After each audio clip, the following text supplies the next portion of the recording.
The Tennis Gambling Podcast on the Sports Gambling Podcast Network is brought to you by Automatic Fantasy. You can win up to 325 times your entry with their new Pick 8. Sign up the promo code SGPN to claim your special pick and a first-time deposit offer up to $2 in bonus cash. Automatic Fantasy promo code SGPN. We're also brought to you by Rhythm. Get the best ad-driven props and picks from Rhythm. Claim your 7-day free trial today. Go to sportsgamblingpodcast.com. That's Rhythm, sportsgamblingpodcast.com/RITHMM.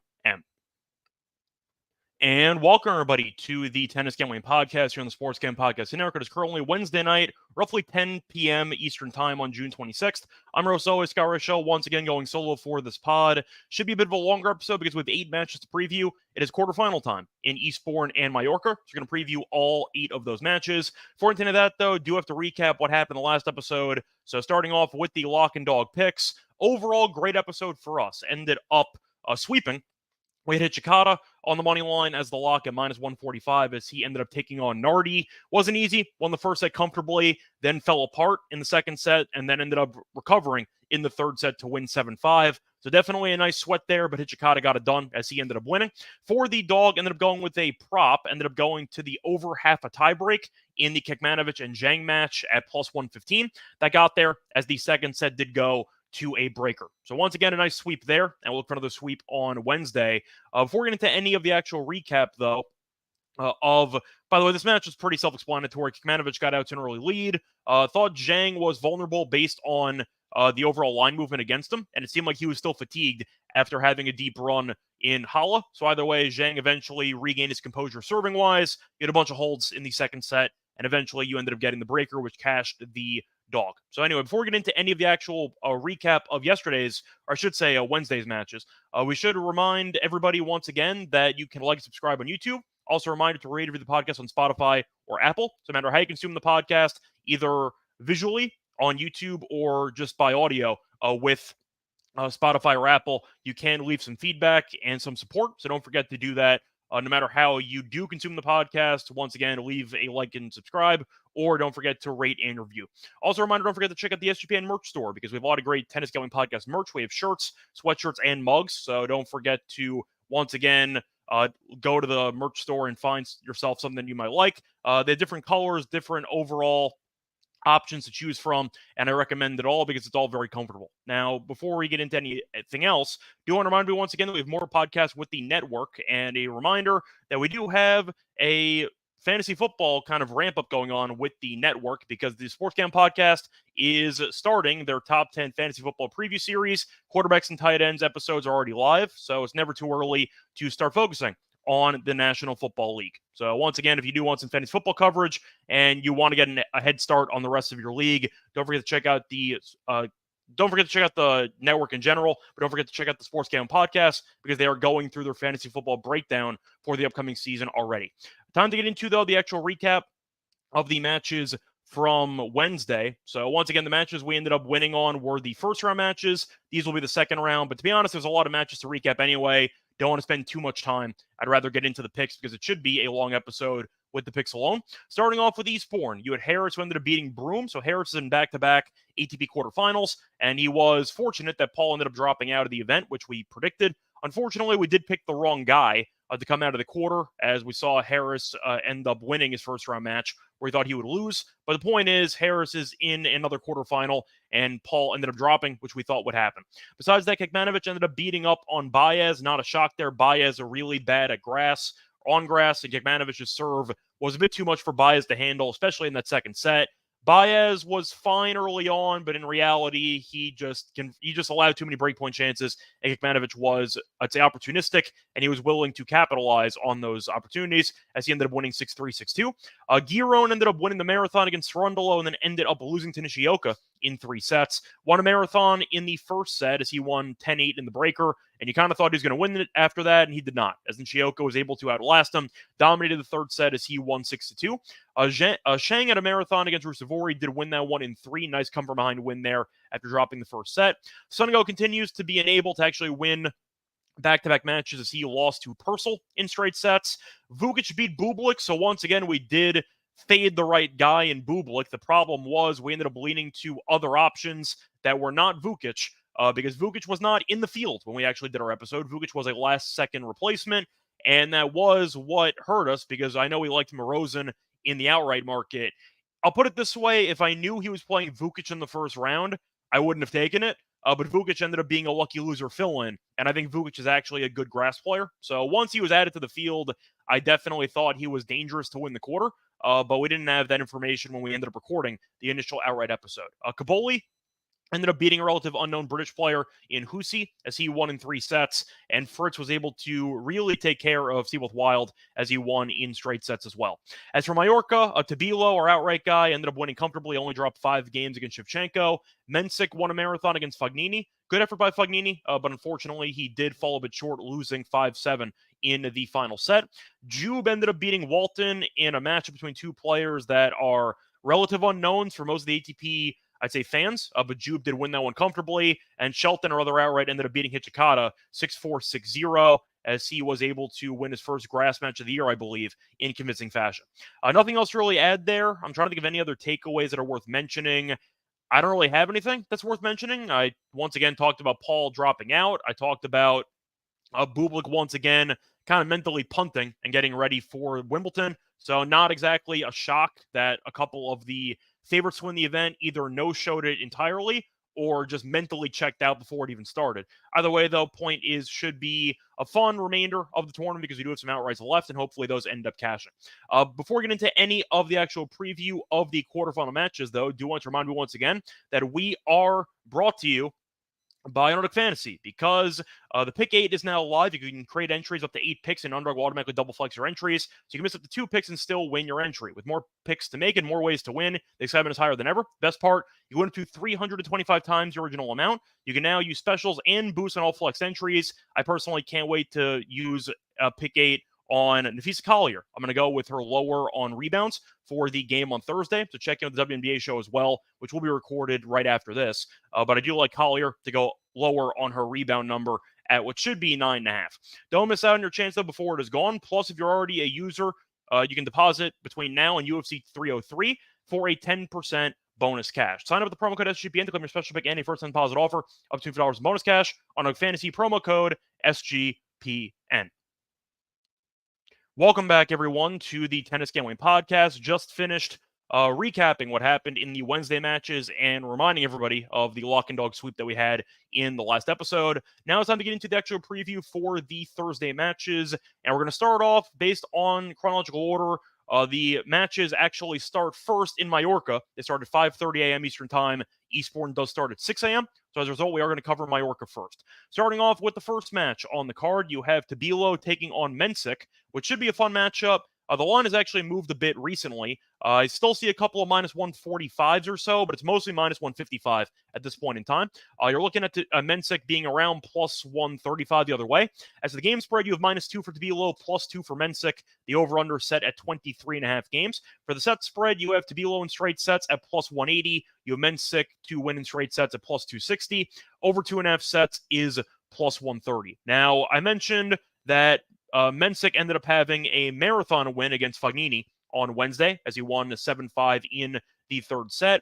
Tabilo coasted as he beat Shevchenko, only dropped 5 games. He looked really good, and I think that he's definitely one of the favorites to win the event right now. I just think that he is a really underrated player who we saw beat Djokovic this year, won a title on hard court, ended up making a final on clay. Solid overall player, and it just seems like his game actually translates well to grass. I know his overall record on grass in his career isn't going to wow you, but it does seem like his skill set with the serve and a pretty underrated volley skill set actually translates well to the grass. Now, as for Mensik, you are looking at him once again making an impressive run. I have to point out these are the only 2 grass wins of his career on any level. So he did something he's never done before, which is winning grass matches, beating defending champion in Eubanks and beating Fognini in 3. Respectively. Now, with that being the case, I do question the overall fitness of Mensik because we have seen him struggle a lot with fitness over the course of the year. For example, he retired in the Madrid Open, came back for Rome, then he ended up missing the French Open entirely, and then he ended up coming back for the grass season, and he lost the first 2 matches, then won the next 2. So I am concerned about his overall fitness and durability, and with him having a 3-set marathon against post-prime Fognini, I don't think he's in a great spot to win this match. I like Tabilo quite a bit here. I think Tabilo is, you can argue, the better player. Definitely based on ranking, he's the better player, but I think we all know that Mensik, after he made a final, earlier this year, I believe in Doha, where he ended up losing to Kashanov in straight sets. He's a solid player. But with the amount of injuries and the lack of grass success, I think Tabilo is the better player. I think that's why money's come in on Tabilo, and the much easier opponent in the Wednesday matches compared to Mensik is definitely going to pay dividends here if it goes to a marathon. I am going to go with Tabilo on the money line in this one. Simply put, I just think that he's the better player right now, and I think that he is going to look a bit sharper and fresher after having a much easier path up to this point. Moving on to the next match, you have kind of a throwback matchup between Monfils and Agut. For this one, you have Monfils at around minus 120. Agut's around even money. For the actual game spread, you have minus a half on Monfils and plus a half on Bautista Agut. For the over-under, you have around 23 games. For set spreads, you have Monfils in straight sets at plus 195. For Agut in straight sets, you have plus 240. The over 2.5 sets is around plus 125. Now, both these guys have been around for a long time, so to go through the head-to-head, it's only 4-1. They faced off 5 times. You thought it might have been more than that. Monfils is currently 4-1, but every meeting occurred 2019 and prior, so no meetings in the last 5 years, basically, and you have seen a couple of marathon matches between these two. So, with that being the case, I do want to mention the path of both players. Monfils looked sharp, beat Team in straight sets, and beat Baena in straight sets. As for Agut, he looked really good against Daniel, winning every game except one. He won 12 of the 13 games against Daniel, and then he ended up beating Humbert in 3 sets. Mentioned in the Outright episode, I was afraid of taking Humbert because I thought that Agut could actually beat him, and he did. It was a fun match, and Agut eventually wore him down. I think at the end of the day, though, for this matchup, I see a marathon once again. I am going to lean to the over. I think I am going to lean to Agut, though. I think Agut has the actual, I'd say, experience on this court in particular to thrive. And I think with that being the case, I think Monfils' level of competition has been rather weak. Baena had a marathon win against Busta, which ended in a final set breaker. But we know that Baena is not a good grass player by any means. We know Team was never a great grass player anyway. And we also know that he was really in bad form the entire year. It's why he's on the verge of retirement. So that being the case, I think Monfils has been impressive, but I do question the level of competition, and I think Agut has definitely faced off against tougher competition, beating Humbert in 3 sets, who does have a grass title in his respective career. With that being the case, I think for this one, I'm going to lean to the over. Give me a marathon, but I do think that Agut is going to put together a good showing here, and I do think that he will eventually be able to outlast Monfils in this one, especially since Agut, I mentioned it in the Outright episode, he made a final here a couple years ago, ended up losing to Tsitsipas, but the point is, Agut has been here before. He's made deep runs before, and even though I do question his overall durability at times, I've mentioned this time and time again, I'll say it again, I feel better about taking the veteran players if they do not play the day prior. And Agut did not play on Wednesday. That's a nice boost for him. I think he should be fresh. I think he'll look sharp, and I think he'll get the job done. So I am going to lean to Agut in this one, but I also like the over in the match. Moving on to the next matchup. You have a matchup between Offner and Mikkelsen.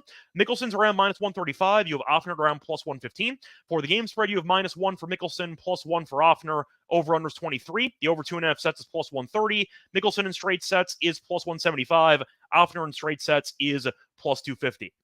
Now, to go through the path of both players so far, both guys have looked pretty good. Mikkelsen's been more impressive, and he's been a lot more comfortable, in my opinion, with these wins, as he ended up beating Borges in straight sets and beat Manarino in the straight sets. You're looking at Offner, though. He really struggled against Munar, ended up winning in 3 after losing the first set, and then ended up beating Darderi in straight sets. Was competitive, though, 6-3, 7-5, but still won in straight sets. Now, they have no head-to-head meetings on grass. They faced off last year in Winston-Salem on hard court, and Mikkelsen did win 7-6, 7-5. I am going to link to Mikkelsen here. I think he is the better grass player. I think he is going to be the kind of, I don't want to say dark horse candidate to win a couple of rounds, but I think it is worth mentioning that he was able to make a grass final last year in Newport. Now, he lost, but I think that he, once again, has proven that he's pretty comfortable on grass, and Offner is more of a clay guy over the course of his career. So that being the case, I think that Mikkelsen is a worthy favorite. I think he'll get the job done. Maybe goes 3, maybe get a breaker in there, but I don't mind the over, and I do think Mikkelsen will eventually get the job done in this one. Moving on to the final match of the quarterfinals in Mallorca. Looking at the matchup, and you have what should be an interesting one because the matchup between Jube and Shelton. Jube's a relative unknown, but he is the home country guy, so we'll see how he looks. Shelton, though, we saw him dominate against Ichikata. He had been struggling for the last couple months before that, but maybe this is a sign of, I'd say, bright things to come. Shelton's minus 250.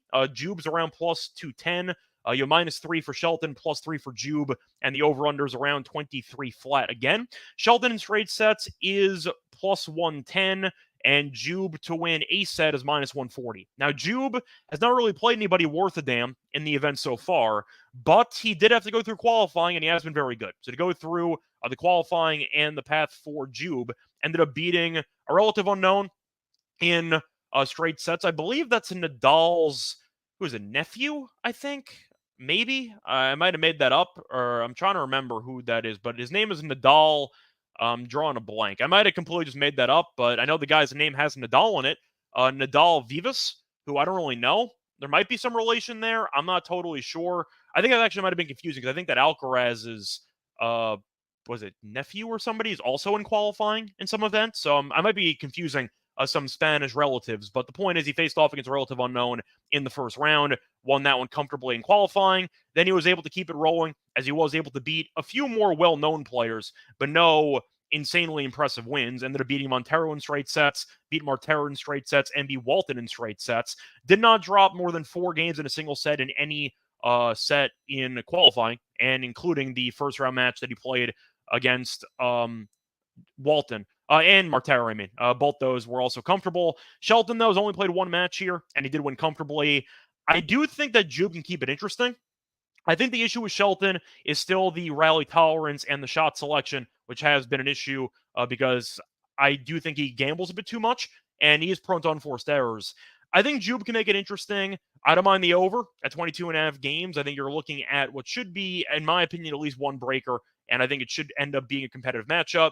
Shelton is better, and the serve is going to be nothing that Jube has seen on this court before, but I do think that Jube has proven that he can handle these courts pretty well, and that he's comfortable on the grass, and I do think that might pay some dividends here. I think Shelton wins. I think Jube might win a set, but I do think Shelton eventually gets over the finish line in what should be a pretty underrated clash between 2 young players. Moving on to Eastbourne.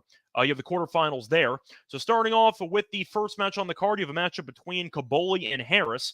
For this one, you have Caboli as the favorite. Not a big favorite, though. He's around -136. You have Harris at around +116. For game spread, you have Caboli -2, Harris +2. -135, though, on the +2. The over-under is around 22.5. Set spread here, you have Caboli in straight sets at +190. You have Harris in straight sets at +250. And the over 2.5 sets is a +125. I also forgot to mention, by the way, that Jube and Shelton played each other, by the way. Shelton's 2-0, faced off in 2022, and that was a 3-set marathon, so I expect a similar story here. Forgot to mention that. I was going to, but it slipped my mind. Anyway, back to the matchup that I was just talking about. Caboli, similarly to what I said about Mensik before, his only 2 grass wins are in this event. So he was 0 for on grass in his career, then he was able to beat Rinderknech, and he was able to beat Husi, who's a relative unknown. Rinderknech, though, is a decent grass player, but he's had fitness issues over the last couple of months. So good win there, but I do question if it's as good of a win as people might make it out to be. You're also looking at Caboli, though, losing to Hurkacz, who made the final in Halle, and that was close, 7-5, 7-6. Then again, it was basically impossible to break anybody in Halle, so he was able to hold serve. But I do think that Caboli is still not exactly the most experienced grass player, and that is where Harris does have an edge, because Harris has been playing a bunch of tournaments, made the quarterfinals last week in London. He ended up having a deep run in Nottingham the week prior in challenger level, so he's definitely the better grass player, more experienced, and he has the home country fans being in England. So I'm going to go with the underdog here. I'm going to go with Harris. I think it's going to be close, though. I do like the over 2.5 sets. But simply put, I think Caboli being a favorite on grass when he barely beat a relative unknown British player in the previous round on Wednesday, I'm not sold by his overall, I'd say, form on grass. I think it's improved. I think Caboli is the better player, either on hard court or on clay. But I do think on grass, Harris actually might have something for Caboli here. So I am going to go with the over. I think 3 sets is actually a decent I'd say, probability here. But I'm going to go with the dog here. I think Harris can get the job done. And I think that plus 116 is a pretty good price for a player that has won 7 of his last 9 grass matches. Now, moving on to the next matchup, you have Purcell against Kecmanovic. Now, Kecmanovic is a slight favorite, as he's around minus 150. You're looking at Purcell at around plus 130. For the game spread, you have minus 2 for Kecmanovic, plus 2 for Purcell. The over-under set at 23. For the set spread, you have Kecmanovic minus 1.5 sets at plus 170. You have Purcell in straight sets at plus 275. Over 2.5 sets is plus 125. Face off one time in their careers. It was on hard court a couple years ago, and Kecmanovic did win that one in 3 sets. Does it matter? Not really, but I'm mentioning it. It was actually in 2018. So that definitely does not matter. But Kecmanovic did win that one in 3. Purcell is a solid grass player, but I do think Kecmanovic is the more talented player. The issue is his overall grass results in his career have not been great. He made a grass final a couple years ago, basically it, but he has looked sharp in the event. Now, Purcell had to go through qualifying, as he was able to beat Choinsky, was able to beat Searle, and ended up beating De Geer in the first round. Then he beat Sunigo in straight sets. As for Kecmanovic, he was able to beat Zhang in straight sets. Good win there, fatigue or no fatigue. Still a solid win on grass, and you saw him beat Baez comfortably, only dropping 5 games in the process. I think I'm going to go with Kecmanovic here. I just think he's the better player. Yes, I know that Purcell is maybe the more comfortable player on grass based on their careers, but Kecmanovic has looked pretty sharp recently on grass, and I do think his serve is going to be the main factor here.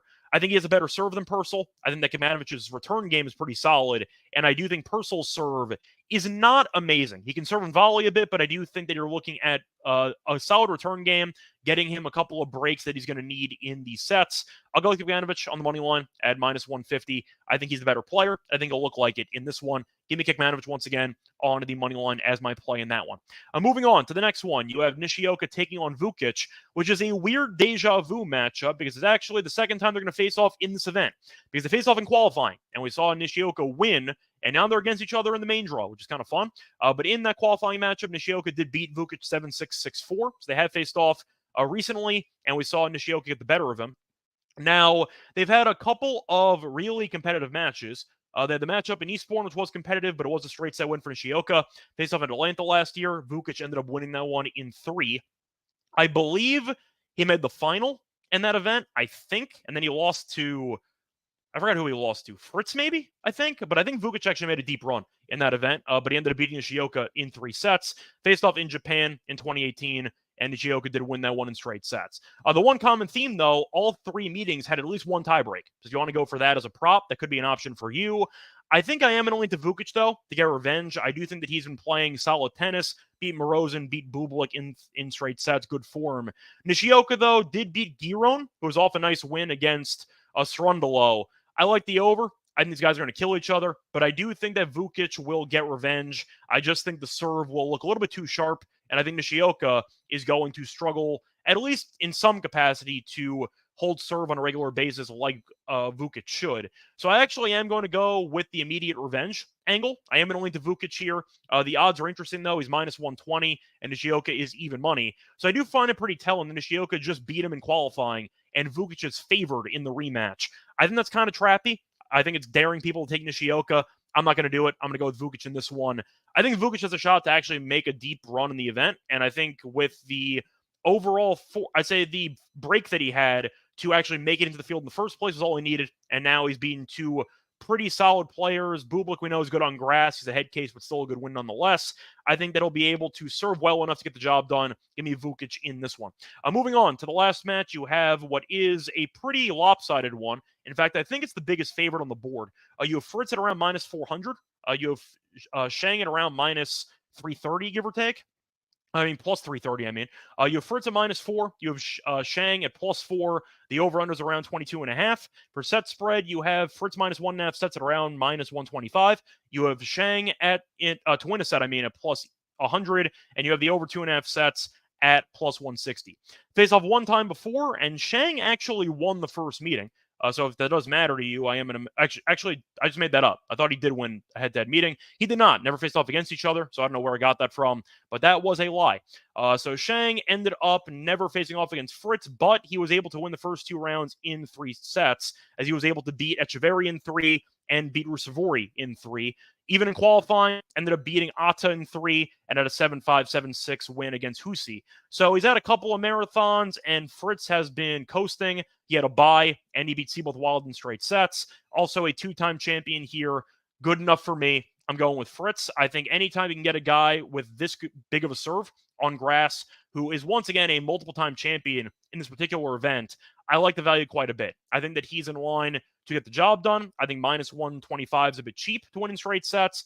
Maybe a breaker in there, but I do think Fritz is easily the better grass player. Shang is solid. Fatigue could be an issue, but I do think that Shang's serve is not as dominant as I'd like it to be, and I think Fritz will be able to actually generate some breakpoint chances because of it. So once again, give me Fritz in this one in straight sets as my pick at around minus 125. That's going to wrap it up for the 8 matches for Thursday. Now it's time for the lock and dog picks. Before we continue that, I do want to remind you once again that we are brought to you by Rhythm, because Rhythm is the skipping one. I want to remind everybody that we're brought to you by Circa Survivor and Circa Millions, because Circa Sports is back with Circa Survivor and Circa Millions, giving away $16 million in guaranteed prizes. Of course, Circa contests have no rake. Circa Millions pick 5 NFL teams against the spread each week and compete for $6 million or survive the NFL gauntlet to claim the $10 million prize in Survivor. Sign up in person at Circa Sports between now and September 7th and use a proxy to play from anywhere. We even have a deal with footballcontestproxy.com to save you $50 with promo code SGP. Don't have a trip booked for Las Vegas yet before football? Ultimate Contest Weekend is a great time to go and hang out. So hang out with Sean and Ryan and enjoy some of the open bar events at the world's greatest sports book in the world from August 22nd through August 24th. We're also brought to you by Rhythm. If you're betting on player props, you need to get Rhythm, because Rhythm is the go-to sports betting tool that transforms complex data into actionable insights, empowering bettors with smarter, data-driven decisions. Unlike other platforms, Rhythm combines predictive analytics with an intuitive user experience, making betting both easier and more enjoyable. The predictive models were born from the brains of MIT data scientists and quants with over 3 years of data to help you make better betting decisions through AI-backed betting picks. Also, a reminder, they have great projections for WNBA and for golf, so keep that in mind. Claim your 7-day free trial today by going to sportscampodcast.com, just Rhythm, sportscampodcast.com/RATHMM.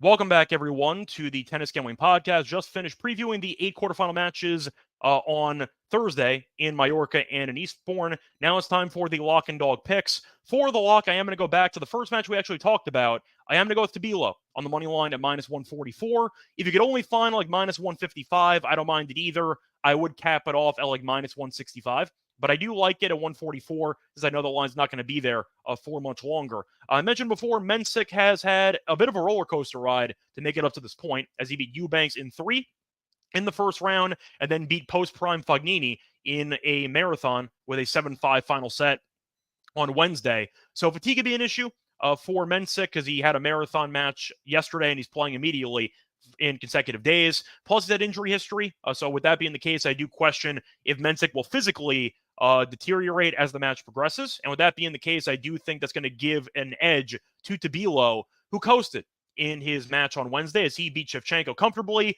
only dropped 5 games, solid server, solid volleyer. I do think that Mensik, despite being a talented player, is in a bad spot schedule-wise, and I do think that's going to benefit Tabilo in this one, not to mention that Mensik's inexperienced on grass. The 2 wins that he's had against Eubanks and Fognini in this event are the only 2 grass wins he's ever had.